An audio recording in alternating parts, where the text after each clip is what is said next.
Hello and welcome to the amazing session of Pragyan classes. Today we are going to discuss a very important topic, that is limiting reagent and excess reagent. हमने already discuss कर चुके हैं 2 case single reactant system and more than one reactant system when information about only one reactant or product is given. Here case 3 mole concept L12. Lecture number 12. Case 3. Case 3 में हमारे पास है more than one reactants are involve. जब more than one reactant तो होंगे more than one reactant are involve. More than one reactant are involve, है ना। एक से ज्यादा रिएक्टेंट इन्वॉल्व हो, इंफॉर्मेशन अबाउट, ब्रैकेट में लिखिए information about at least two reactant, information about at least two reactant are given.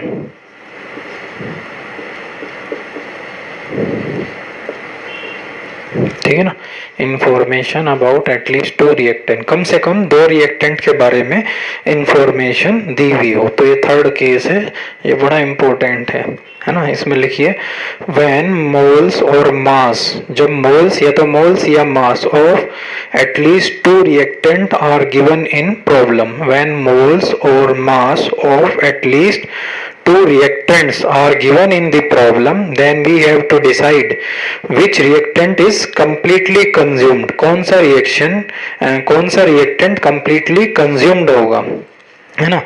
which reactant is completely consumed, which reactant is completely consumed in the reaction first. कौन से वाला reactant आपका completely consumed होगा reaction में first, and which is remaining, और कौन सा बचेगा, है ना। तो इसी से जब information about at least 2 reactant are given, तो हमको ये देखना है कि which reactant is completely consumed in the reaction and which remain left. तो इसी को डिसाइड करने के लिए एक टर्म होती है लिमिटिंग रिएजेंट। हेडिंग है लिमिटिंग रिएजेंट, जिसको शॉर्ट फॉर्म में LR बोलते हैं, limiting reagent. Definition, reagent which is present in the limit, that is which is completely consumed first in the reaction, है ना। डेफिनेशन लिखिए reagent which is present in the limit, ऐसा reagent जो present हो एक limit में, इसलिए इसका नाम लिमिटिंग रिएजेंट है। Reagent which is present in limit, that is which is consumed first in the reaction, which is consumed first in the reaction,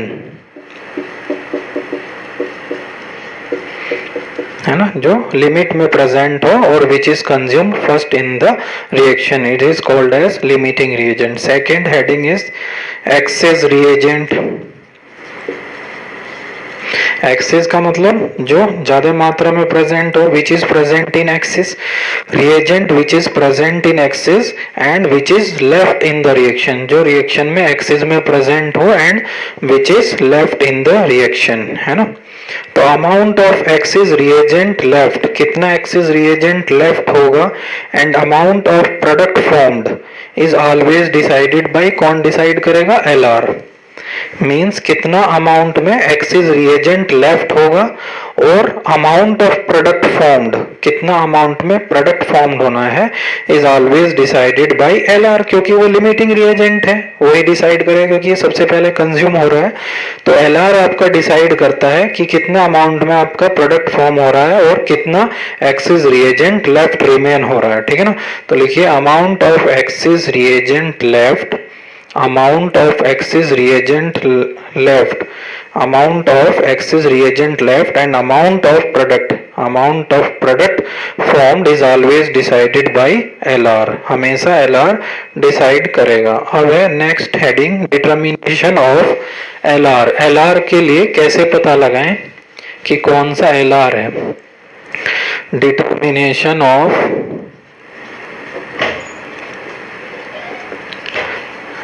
LR, determination of limiting reagent। Suppose a question A plus 2B gives C। ये एक reaction है, इसमें हमको दिए 5 moles A के और 8 moles B के, ये हमको गिवन है। गिवन क्या है? 5 मोल्स A के और 8 मोल्स B के गिवन है ना।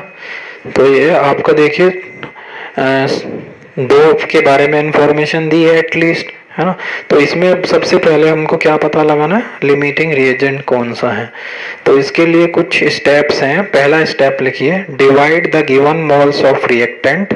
डिवाइड द, ये जो आपको मोल्स दिए हैं रिएक्टेंट के, divide the given moles of reactant with their respective stoichiometry coefficient. आप उनको उनके स्टाइचोमेट्री, रिस्पेक्टिव स्टाइचोमेट्री कोफिशिएंट से डिवाइड कीजिए।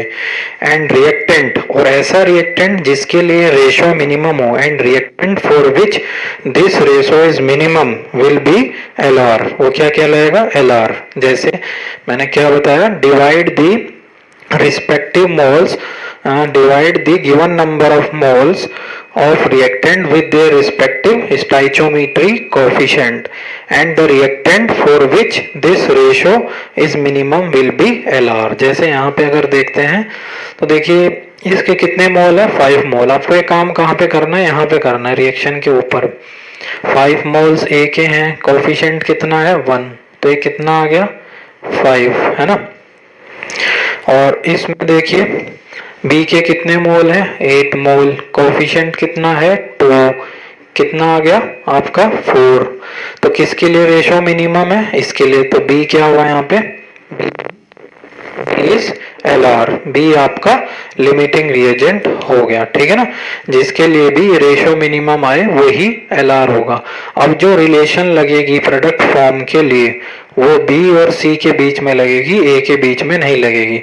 मतलब अगर रिलेशन लिखे अब हम, जैसे C कितना फॉर्म हुआ, तो moles of B upon stoichiometry 2 is equal to moles of C upon stoichiometry coefficient 1।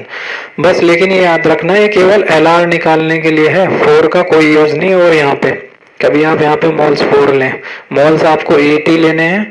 8/2 is equal to NC/1। तो यहाँ से NC कितना आ जाएगा? 4 मोल्स B के C के बनेंगे। ये सिर्फ डिवाइड करके रफ मेसली रिएक्शन के ऊपर करना है, जिससे आपको ये रेशो पता लग जाए। बस 4 आ गया तो ये लिमिटिंग रिएजेंट हुआ, बस इसने ये डिसाइड करना है। बाकी कैलकुलेशन अब B और C के बीच में रिलेशन लगेगी और मोल्स वही रहेंगे। अब 8 divided by 2 is equal to NC/1, that is NC is equal to 4 mole C के फॉर्म्ड होंगे। तो इस तरीके से आपको लिमिटिंग रिएजेंट निकालना है। जैसे और देखते हैं नेक्स्ट एग्जाम्पल। नेक्स्ट एग्जाम्पल में है हमारे पास एक रिएक्शन है 2H2 प्लस O2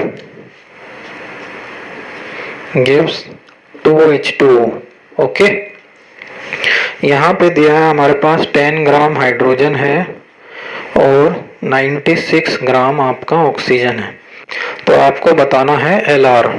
इसमें LR कौन होगा और जो एक्सिस रिएजेंट है वो कितना बचेगा? Amount of excess reagent left which is LR। Find out LR and amount of excess reagent left. कितना, मतलब एक्सिस जो रिएजेंट है वो कितना लेफ्ट होगा, हाउ मच बचेगा। तो देखिए सबसे पहले इस बार क्या है, दोनों के बारे में इंफॉर्मेशन है। इसके मोल्स निकालेंगे, नंबर ऑफ मोल्स हाइड्रोजन के, wait in gram 10 gram, molecular mass H2 का 2। इसके कोई मतलब नहीं है अभी कोफिशिएंट से कितने मोल्स आ गए 5। फिर हम निकालेंगे moles of oxygen 96 divided by कितना 32, ये आपका चला गया 3 टाइम्स, तो 5 मोल्स आए हाइड्रोजन के और 3 ऑक्सीजन के। अब रफ में मैंने बताया था ऊपर इसके रिएक्शन के 5/2 इसके स्टाइचोमेट्री से डिवाइड कितना आया 2.5, यहाँ पे 3 स्टाइचोमेट्री कितनी 1 कितना है 3, तो किसके लिए रेशो मिनिमम है हाइड्रोजन के लिए, यानी हाइड्रोजन क्या हुआ आपका Lr इज हाइड्रोजन, जिसके लिए भी ये रेशो मिनिमम होगी वही आपका Lr होगा, ठीक है। अब बात करते हैं कि ये Lr अगर ये है तो ये कितना बचा है ना, तो देखिए इसके लिए 3 मोल्स थे हमारे पास ऑक्सीजन के, है ना, 3 माइनस Lr कितना था, इसके कितने आए मोल्स, अब इसमें इसकी जरूरत पड़ेगी, जैसे 3 माइनस कितने खर्च हो चुके 2.5 मोल Lr था ना, तो 3 minus 2.5 that is 0.5 moles will be left, oxygen के 0.5 मोल्स लेफ्ट होंगे, ठीक है ना। और वाटर के कहें कितने बनेंगे मोल्स, तो अब देखिए वाटर के लिए ये तो x is reagent left, x is reagent का इतना मोल, मोल में है इतना मोल लेफ्ट होगा, ठीक है। अब अगर कहे वाटर कितना बनेगा, तो देखिए रिलेशन इसके और इसके बीच में लगाना है, that is moles of hydrogen divide by 2 equals to moles of water divide by 2, तो मोल्स ऑफ हाइड्रोजन कितना था 5, यहां से नहीं देखना सिर्फ 5 divide by 2 equals to moles of water divide by 2 means कितने मोल्स बने वाटर के 5 मोल वाटर के आपके फॉर्म होंगे। तो इस तरीके से क्वेश्चन पढ़ना है। एक बार फिर से देखिए, रिएक्शन बैलेंस होनी चाहिए, सबसे पहला रूल, रिएक्शन जो दी है अगर बैलेंस देख लीजिए, बैलेंस होनी चाहिए, उसको बैलेंस कीजिए। फिर देखिए दो के बारे में इंफॉर्मेशन दिया होगा, या तो उसका वेट या उसका मोल। अगर वेट दिया है तो सबसे पहले मोल निकाल लीजिए, given weight upon molar mass, this is not, ये वाला जो 2 है यहाँ पे ये वाला 2 नहीं है, हाइड्रोजन का मोलर मास 2 into 1, ठीक है 5, और यहाँ पे 96 बाई 16 टू जा 33, 16 टू जा 32, तो कितना आ गया आपका 3 मोल्स। अब ये 5 मोल ये 3 मोल। अब Lr निकालने के लिए यहाँ पे जाइए रिएक्शन के ऊपर रफ में निकालिए, 5 डिवाइडेड बाई इसकी stoichiometry 2 that is 2.5 and this is 3 divided by stoichiometry is 1 this is 3, तो Lr कौन सा हो गया जिसके लिए रेशो लेस है ना, तो ये Lr इज हाइड्रोजन। अब अगर Er लेफ्ट निकालना है तो 3 मोल्स ऑलरेडी थे, इसके कितने थे 2.5 आए Lr के, तो बचे कितने 0.5 मोल लेफ्ट। और फिर अगर वाटर निकालना है तो इसके Lr के बीच में और प्रोडक्ट के बीच में आप रिलेशन लगा दीजिए, जो हमने ऑलरेडी बताया हुआ कैसे लगाना है, ठीक है। तो इससे आपका ये क्वेश्चन बनेगा। नेक्स्ट क्वेश्चन,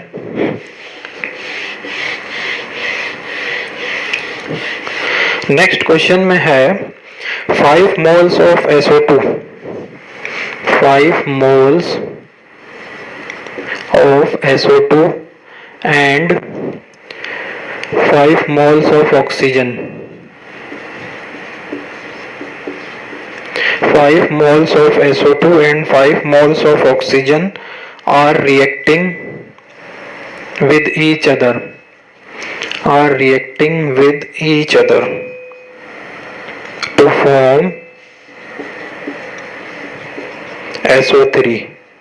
डिटरमिन आपको बताना है Lr, लिमिटिंग रिएजेंट कौन है, वेट ऑफ Er लेफ्ट, इस बार वेट पूछा है, weight of Er left and amount of SO3 formed.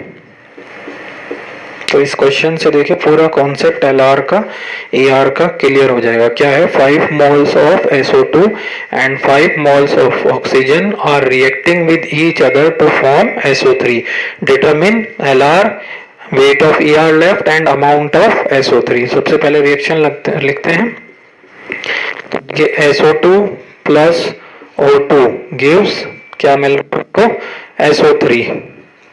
क्या रिएक्शन बैलेंस है, नहीं बैलेंस नहीं है, क्योंकि ऑक्सीजन कितना है 3, इधर कितना है 4, तो अगर मैं यहाँ पे 2 लगा दूं तो सल्फर 2 हो गया, ऑक्सीजन कितनी होगी 6, और यहाँ पे 2 लगा देता हूं तो अब ये रिएक्शन बैलेंस है, ठीक है ना। 2SO2 plus O2 gives 2SO3, okay. अब देखिए कितने मोल दिए हैं इसके, 5 मोल्स SO2 के और 5 मोल्स ऑक्सीजन के, है ना, दोनों के इक्वल मोल हैं। LR निकालने के लिए क्या बताया था, इसके रिएक्शन के ऊपर जाएं, इसके 5 मोल, स्टाइचोमेट्री कितनी 2, तो कितना आ जाएगा 2.5, इसके 5 मोल स्टाइचोमेट्री कितनी 1, कितना आ जाएगा 5 मोल। तो कौन हुआ इसमें LR SO2, क्योंकि इसके कितने आएंगे डिवाइड करने के बाद 2.5, तो LR is sulphur dioxide. LR निकालना तो है बहुत आसान, सिर्फ आपको मोल्स को स्टाइचोमेट्री से डिवाइड करना और देखना है किसके लिए रेशो कम होगा। तो 2.5 LR limiting reagent is sulphur dioxide. अब आपको बताना है कि एक्सिस रिएजेंट कितना बचा। तो देखिए इसके लिए क्या करेंगे,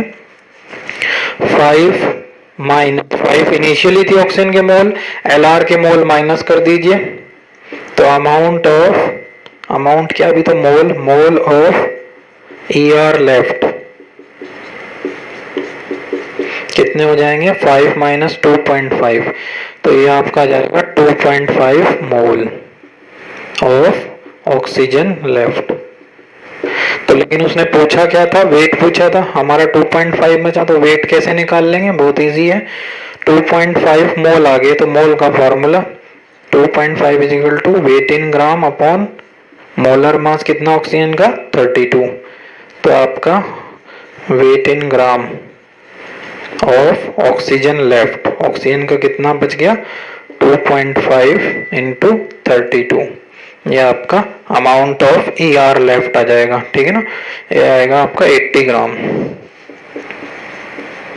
तो 80 gram oxygen will be left, this is the amount of ER left, है ना।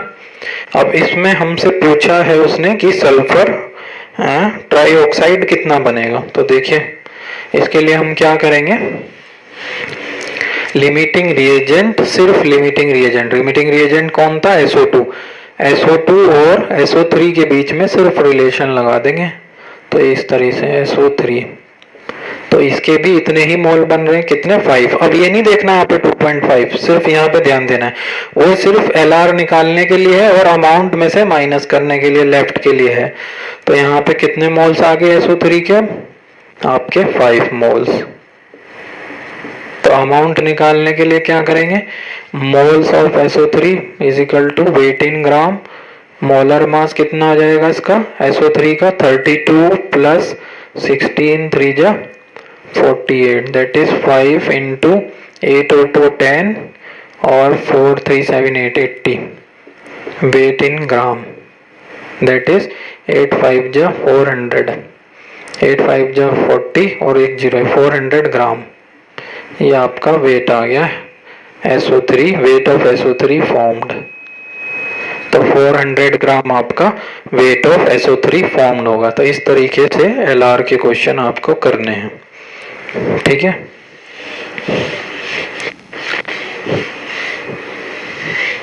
नेक्स्ट क्वेश्चन में आपको जैसे कुछ क्वेश्चन है, इसमें आपको LR बताना है, जैसे I2 plus Cl2 is equal to ICl plus ICl3, इसका आपको वेट दिया है 25.4, इसका दिया है 14.2 ग्राम में है ना। तो देखते हैं, बताते हैं इसमें आयोडीन का। तो देखिए अगर इसके मोल्स निकालेंगे तो वेट इन ग्राम, आयोडीन का एक एटम का होता है 127, 2 का हो जाएगा 254, तो कितना आ जाएगा नंबर ऑफ मोल्स 0.1। क्लोरीन के निकालते हैं 14.2 और इसका डबल हो गया 71, 35.5 का, हाँ, तो ये आपका आ जाएगा कितना 0.2, तो ये कितना है 0.1, कोफिशिएंट कितना है यहाँ पे 1, और ये कितना है 0.2, कोफिशिएंट यहाँ भी 1 है स्टाइचोमेट्री, तो ये वाला रेशो लेस हो गया, तो आयोडीन इज लिमिटिंग रिएजेंट, ठीक है ना। आयोडीन क्या हो गया यहाँ पे लिमिटिंग रिएजेंट हो गया आपका। जैसे नेक्स्ट क्वेश्चन, ठीक है ना, क्लियर है, आयोडीन आपका लिमिटिंग रिएजेंट हो गया। तो कितना बचा, क्लोरीन के 0.2 मोल थे, लिमिटिंग रिएजेंट के तो कितना बच गया आपका 0.1 मोल क्लोरीन के लेफ्ट हो गए, मोल्स ऑफ क्लोरीन लेफ्ट। ठीक है ना। तो इस तरीके से आपको इनके क्वेश्चन करने हैं, ध्यान रखना है।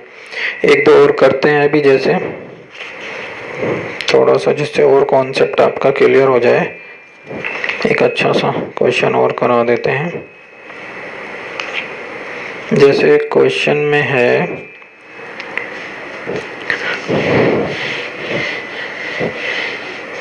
नेक्स्ट क्वेश्चन में है आपको दिया है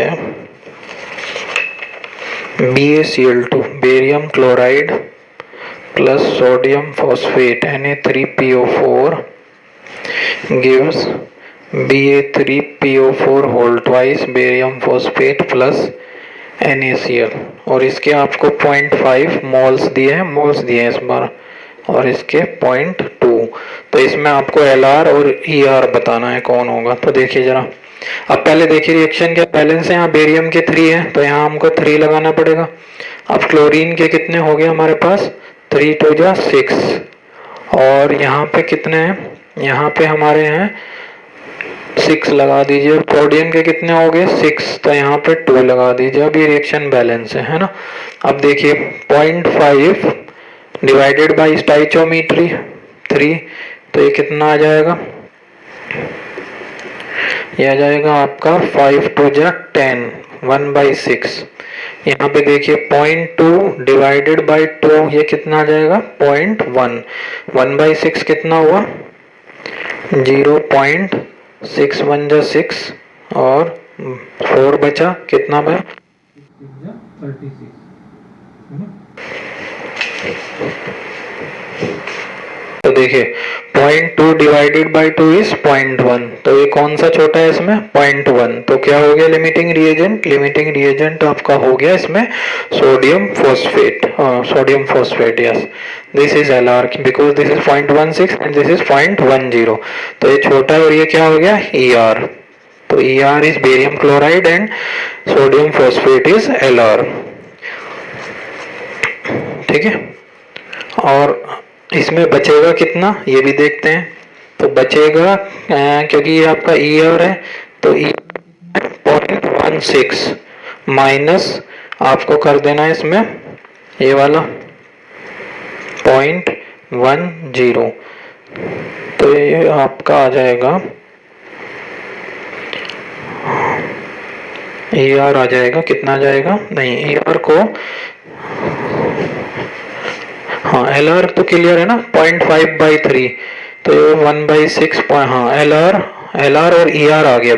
अभी देखिए निकालना है अगर आपको, इसका मैं प्रॉपर तरीका बताता हूँ Er का। Er लेफ्ट का फॉर्मूला ही लिख लीजिए।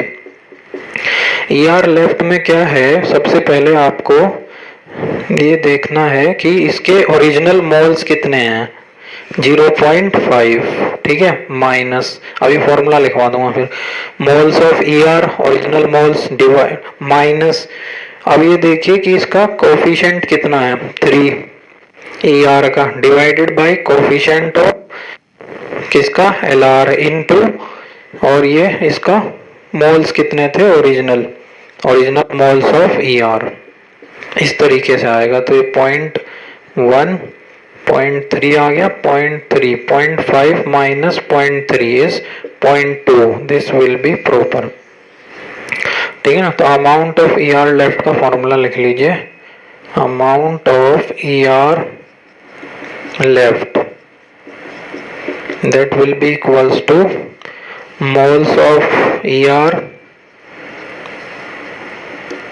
गिवन मोल्स ऑफ Er, जो given moles of Er minus coefficient of Er divided by coefficient of Lr into moles of given moles of Lr, जो गिवन मोल्स हैं Lr के, ठीक है ना, इनिशियली जो गिवन है। Is it visible, yes.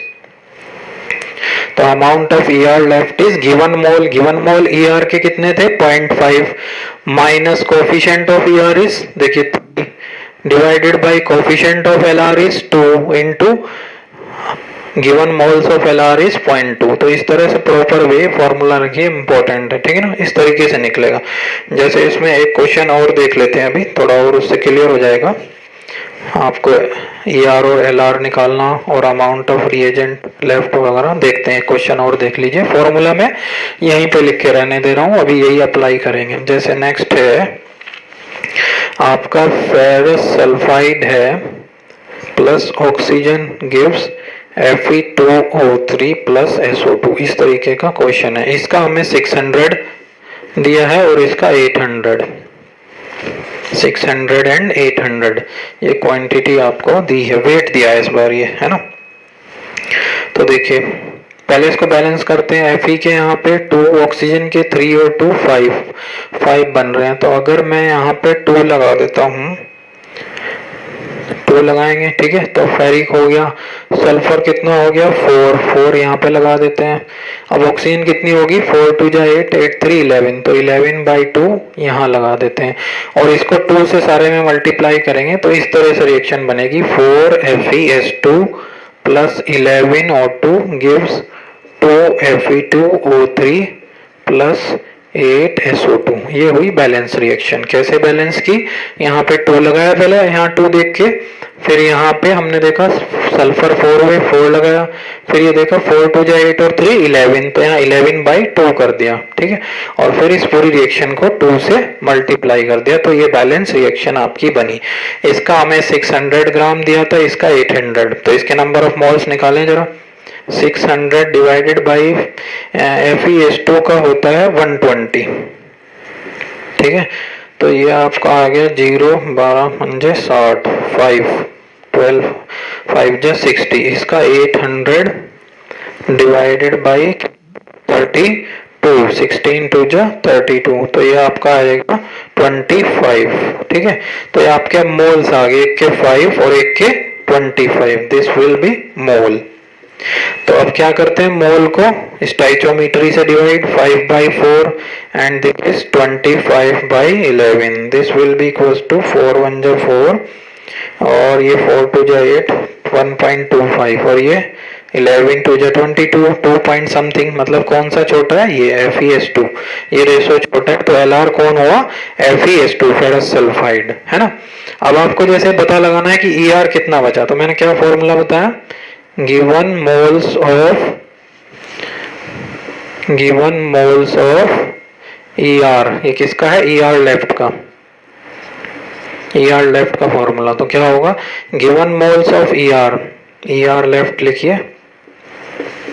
given moles कितने थे ER के, ये रहे 5 moles minus coefficient of ER नहीं, ER के given 25/11, ये तो LR क्यों है ना 25, सॉरी ओनली 25, तो गिवन मोल्स कितने हैं 25 ER के, ये तो उसके बाद है निकालने के बाद डिवाइड करने के, इसमें कंफ्यूज नहीं होना।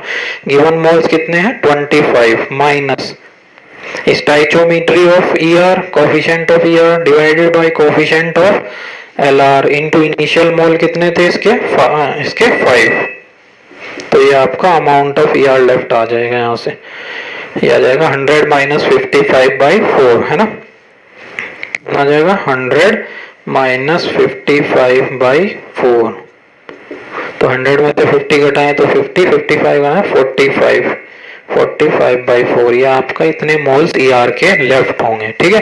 तो इस तरीके से, और अगर कोई कहे इसका फॉर्मेशन और इसका कितना हुआ, तो रिलेशन किस पे लगाएंगे FeS2 इस पे और इस पे, मतलब Fe2O3 पे और SO2 पे, क्या रिलेशन बनेगी, ये बनेगी आपकी moles of FeS2 divide by 4 is equal to moles of Fe2O3 divide by 2 equals to moles of SO2 divided by 8। तो इस हिसाब का ये Fe2O3 और SO2 आ जाएगा यहाँ से, ठीक है ना। इस तरीके से आपके LR और ER के क्वेश्चन करने हैं। एक दो प्रॉब्लम और देख लेते हैं अभी।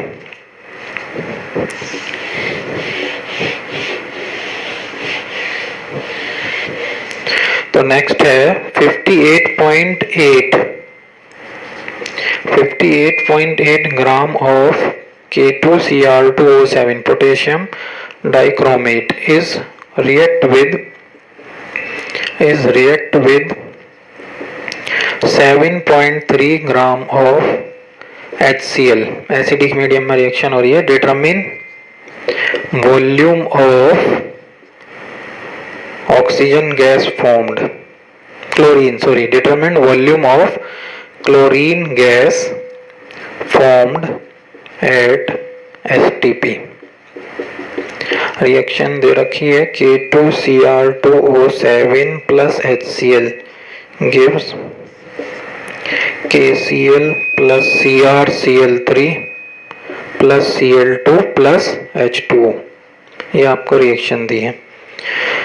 इसमें देखिए बैलेंस रिएक्शन दे देता हूँ मैं. यहाँ 14 होगा, यहाँ आपका 2 KCl होगा क्योंकि K2 है, और यहाँ पे 2 होगा.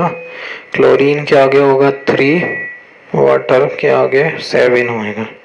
यस, तो ये आपकी बैलेंस रिएक्शन है. अब आपको इसमें 58 gram of K2Cr2O7 is react with 7.3 gram of HCl. Determine volume of chlorine gas formed at STP. है ना. तो ये कितना है 58.8 ग्राम, ये कितना है 7.3 ग्राम. तो पहले इसके हम नंबर ऑफ मोल्स निकालते हैं. पोटेशियम क्रोमेट का जो हमने बताया था वो 294 होता है मोलर मास, पहले लिखवाया होगा. और इसका हो गया HCl का कितना हो गया 35.5 प्लस 1 36.5. तो कितने मोल्स यहाँ से जब कितने मोल्स आ जाएंगे इसकी, अगर हम यहाँ पे करते हैं तो ये इसका होगा डबल.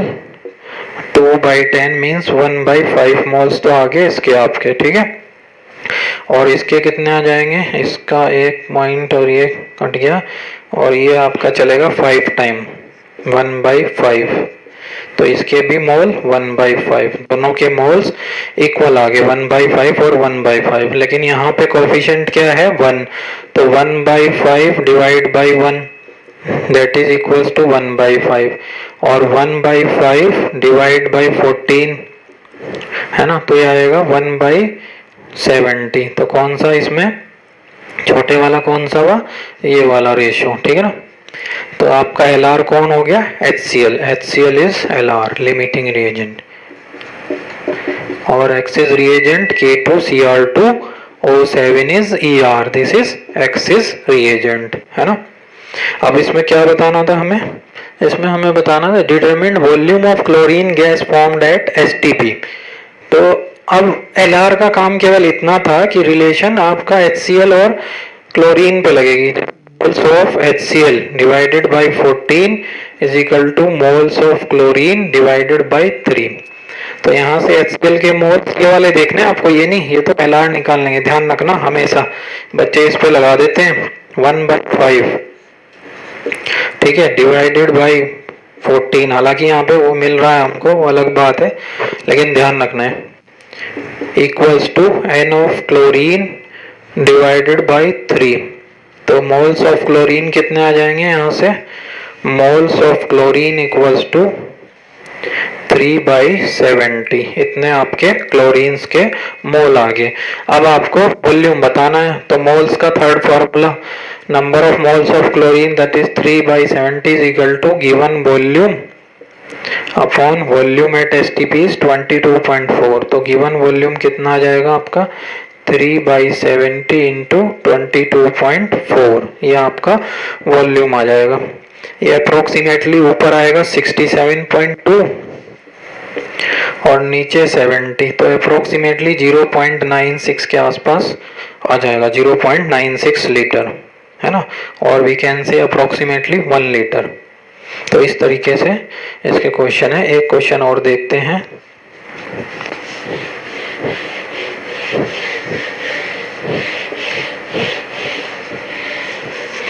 नेक्स्ट क्वेश्चन है calculate weight of zinc and iodine. नहीं, कैलकुलेट नहीं, equal weight of zinc and iodine react with each other. RC Mukherjee का क्वेश्चन है, equal weight of zinc and iodine react with each other and form zinc iodide ZnI2, calculate the fraction of X's reagent left. Fraction of X's reagent left. तो देखिए Zn plus I2 gives ZnI2, ये reaction है। अब हमें क्या दिया है कि दोनों के इक्वल वेट हैं, जैसे इसका वेट है W और इसका भी W, तो मोल्स क्या हो जाएंगे, W जिंक का होता है 65, आयोडीन का हो गया 254, ठीक है। अब देखिए LR कौन होगा इसमें, दोनों का कोएफिशिएंट तो 1 है, तो ये रेशियो किसके लिए मिनिमम है, इसके लिए। तो आयोडीन क्या हो गया आपका, LR इज आयोडीन LR हो गया आपका। तो कह रहा है fractional excess, calculate fraction of excess reagent left. तो एक्सिस रिएजेंट लेफ्ट का फ्रैक्शन कैसे निकालेंगे, fraction of ER left. ER कौन है इसमें, जिंक है ना। तो fraction of excess reagent left is W left, weight कितना लेफ्ट हुआ अपॉन W टेकन इंटू 100, इस तरीके से। तो W लेफ्ट कितना होगा, ER का वेट माइनस LR का W by 254 divided by taken कितना है जिंक का, W by 65 into 100। W will cancel out, तो ये आपका आ जाएगा 1/65 minus 1/250 divided by 1/65 to 100। Okay, तो यहाँ से आप कैलकुलेट करेंगे तो ये आएगा fraction of ER left is 189/254 आ जाएगा, ठीक है। तो इसमें ER fraction of ER left मतलब होता है कितना ER आपने लिया, W/65 मतलब कितना बचा left minus this upon initially taken into 100। Fraction किस तरह से निकालते हैं, लेफ्ट कितना हुआ और इनिशियली कितना टेकन लिया, ER कितना टेकन था W/65 और बचा कितना W/65 माइनस W/254 इंटू 100, तो फ्रैक्शन ऑफ ER लेफ्ट। तो these are some problem based on limiting reagent and excess reagent. सबसे पहले रिएक्शन लिखनी है, फिर से रिपीट करता हूँ, रिएक्शन लिखने के बाद पहले चेक कीजिए रिएक्शन बैलेंस है या नहीं, रिएक्शन को बैलेंस कीजिए। अगर रिएक्शन बैलेंस है तो फिर देखिए उसका वेट दिया है तो मोल्स में कन्वर्ट कीजिए, दो एटलीस्ट 2 का दिया होगा, मोल्स में कन्वर्ट करने के बाद ऊपर रफ में स्टाइचोमेट्री से डिवाइड कीजिए और वो रेशो डिवाइड करने के बाद जिसके लिए मिनिमम है वही आपका LR होगा और जिसके लिए मैक्सिमम है वो ER होगा। बचा हुआ जो आपका बचे हुए के लिए क्या है, amount of excess reagent left, उसका मैं फॉर्मूला लिखवा चुका हूँ। उसमें होता है ER के आपने कितना मोल लिया, initial moles of ER minus coefficient of ER upon coefficient of LR into moles of LR। इस तरीके से आपको अमाउंट निकालना है और फिर प्रोडक्ट फॉर्मेशन किसके बेसिस पे होगी, LR के और प्रोडक्ट के बीच में रिलेशन लगाना है, ठीक है ना। तो आज के लिए इतना ही रखते हैं। ये हमारा मोल कॉन्सेप्ट लेक्चर 12 था। अभी इसमें हमारे पास एक तो परसेंटेज यील्ड, कुछ कंसेंट्रेशन टर्म्स जो कि 12th में भी हैं, वो लेक्चर 12th के लिए भी इम्पोर्टेंट होगा जिसमें कंसेंट्रेशन टर्म्स होंगी, और आपकी कुछ सीक्वेंशियल रिएक्शन, परसेंटेज यील्ड, ये सब रहता है। तो अब इसमें principle of atomic conservation, percentage yield, ये सब आपका परसेंटेज प्योरिटी है ना, ये सब रह रहा है, थोड़ा सा ही आपका चैप्टर बचा है, ठीक है। ओके, तो इसकी प्रैक्टिस कीजिए। This is a very important concept of LR and ER, क्योंकि जब भी दो के बारे में दिया होगा कहीं पे भी क्वेश्चन आ सकता है, जरूरी नहीं मोल कॉन्सेप्ट में ही हो, इसके क्वेश्चन हर जगह बनते हैं। मतलब मोल कॉन्सेप्ट में तो है ही, कहीं और भी लगा सकता है कॉन्सेप्ट, तो तब भी दो का दिया हो तो पहले LR निकालिए और उसके बेसिस पे प्रोडक्ट की कैलकुलेशन करनी है, ठीक है ना। Thank you very much.